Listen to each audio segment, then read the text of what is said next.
dédé wòye o ẹ̀yin ará ilé Tiwa Lasa tó dé bí a ṣe dé o ọ̀kan lára àwọn olólùfẹ́ Tiwa Lasa ó ní ẹ̀ ń wò ní ojú ìwòran Tiwa Lasa yìí ọmọ Yorùbá tọkàntọkàn ọmọ Odùduwà tọkàntọkàn ni wọ́n mo fẹ́ kẹ́ ẹ bá dárúkọ yín. Orúkọ mi ni Abiodun Oduola.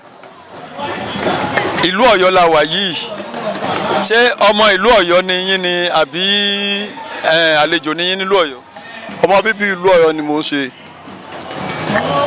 Ẹ̀yin èèyàn ìdí tí mo fi béèrè ni wípé ọ̀kan lára àwọn olólùfẹ́ Tiwa Lasa ni ṣùgbọ́n wọn ò gbé ìlú Ọ̀yọ́ ní ìlú Haúsá ilẹ̀ Haúsá ni wọ́n ń gbé ní Niger State ní Zuru ní Kebbi State ní Zuru ṣùgbọ́n wọ́n fẹ́ràn Tiwa Lasa.